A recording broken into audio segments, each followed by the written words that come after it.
Siapa yang tak mendengar nama Qarun? Seorang sosok kaya raya di zaman Nabi Musa, tapi namanya melegenda hingga sekarang. Kisahnya diabadikan dalam Al-Quran, bahkan menjadi peribahasa atau ungkapan di masyarakat guna menggambarkan seseorang yang mirip dengan tabiatnya atau menisbatkan harta yang ditemukan terpendam dalam tanah. Dasar Qarun atau wah itu harta Qarun. Dua ungkapan itu mungkin yang paling sering terdengar di masyarakat. Sayangnya, ketenaran nama Qarun bukan karena kebaikan, namun karena kesombongan, kekikiran, dan nasib tragis yang dialaminya. Lantas apa yang menyebabkan dirinya sombong? Jika menelaah ayat-ayat yang mengisahkannya, penyebab kesombongannya adalah harta kekayaannya yang sangat melimpah. Ia lupa terhadap zat yang menganugerahinya. Alih-alih bersyukur, ia justru bersikap arogan, kikir kepada kaumnya, dan menentang perintah Tuhannya. Demikian yang digambarkan dalam ayat Al-Quran berikut ini. Sesungguhnya Qarun adalah termasuk kaum Musa, maka ia berlaku aniaya terhadap mereka, dan kami telah menganugerahkan kepadanya perbendaharaan harta yang kunci-kuncinya sungguh berat dipikul oleh sejumlah orang yang kuat-kuat. Surah Al-Qasas ayat 76.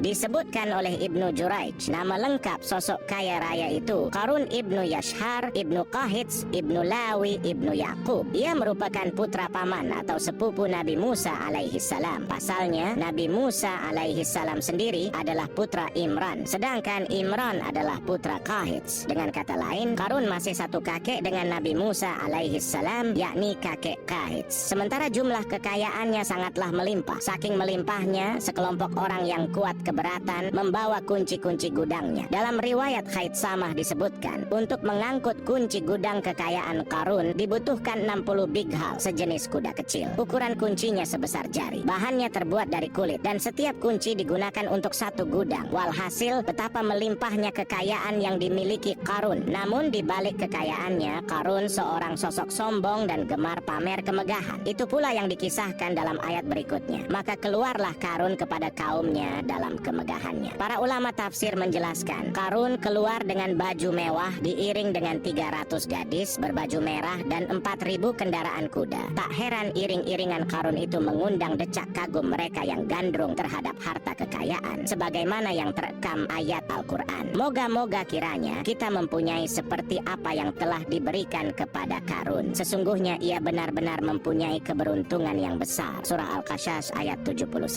Namun tak sedikit kaumnya yang mengingatkan, janganlah kamu terlalu bangga. Sesungguhnya Allah tidak menyukai orang-orang yang terlalu membanggakan diri. Farihin. Sebagian ulama menafsirkan istilah farihin di sana juga berarti takabur, zalim, berbuat kerusakan, arogan, dan tak mau bersyukur terhadap nikmat. Tak hanya itu, Qarun juga seorang kaya raya yang sangat kikir dan menolak mengeluarkan zakat. Hal itu seperti yang diungkap oleh Ibnu Abbas. Disebutkan, ketika datang perintah zakat, Nabi Musa alaihi salam pergi menemui Qarun dan memerintahnya mengeluarkan zakat sebesar 1 dinar dari setiap 1000 dinar hartanya, 1 dirham dari setiap 1000 dirham, 1 kambing dari setiap 1000 kambing, dan seterusnya. Setelah Qarun menghitung seluruh hartanya, ternyata jumlah zakatnya sangat besar. Kekikiran dan kegandrungannya pun mulai menghalangi hatinya untuk mengeluarkan zakat. Alih-alih mengeluarkan zakat, ia malah mengumpulkan sekelompok Bani Israel dan mencoreng nama baik Nabi Musa alaihi salam. Ia berkata, selama ini kalian taat terhadap apa yang diperintahkan Musa. Tahukah kalian sekarang Musa ingin mengambil harta kalian? Mereka menjawab, engkau adalah pembesar dan pemimpin kami. Perintahlah kami apapun yang engkau mau. Akibat kesombongan dan kekikirannya, Qarun pun ditenggelamkan ke dalam bumi. Demikian seperti yang diungkap dalam Al-Quran. Maka kami benamkanlah Qarun beserta rumahnya ke dalam bumi. Maka tidak ada baginya suatu golongan pun yang menolongnya terhadap azab Allah. Dan tiadalah ia termasuk orang-orang yang dapat membela diri. Surah Al-Qasas ayat 81. Kala itu Allah subhanahu wa ta'ala menurunkan wahyu kepada Nabi Musa alaihi salam untuk memerintah bumi apapun yang diinginkannya. Begitu Nabi Musa alaihi salam datang dengan wajah sangat marah, barulah Qarun merajuk, wahai Musa, sayangilah aku. Sementara Nabi Musa alaihi salam tak bergeming. Nabi Musa lantas berkata pada bumi, wahai bumi, ambillah mereka. Seketika rumah Qarun mulai bergetar. Qarun dan antek-anteknya mulai dibenamkan hingga bagian lututnya. Rumahnya ikut turun sedalam lutut. Qarun kembali merajuk, sayangilah aku Musa. Rumahnya kembali berguncang. Kini Qarun dan kawan-kawannya kembali terbenam hingga bagian pusar. Demikian pula rumahnya. Qarun terus merajuk, wahai Musa, sayangilah sayangilah aku. Sementara Nabi Musa alaihi salam kembali meminta bumi, wahai bumi, ambillah mereka. Rumah Qarun berguncang lagi, sementara Qarun dan kawan-kawannya terus terbenam hingga bagian tenggorokannya. Demikian pula rumahnya. Qarun lagi-lagi menjerit, wahai Musa, sayangilah aku. Namun Nabi Musa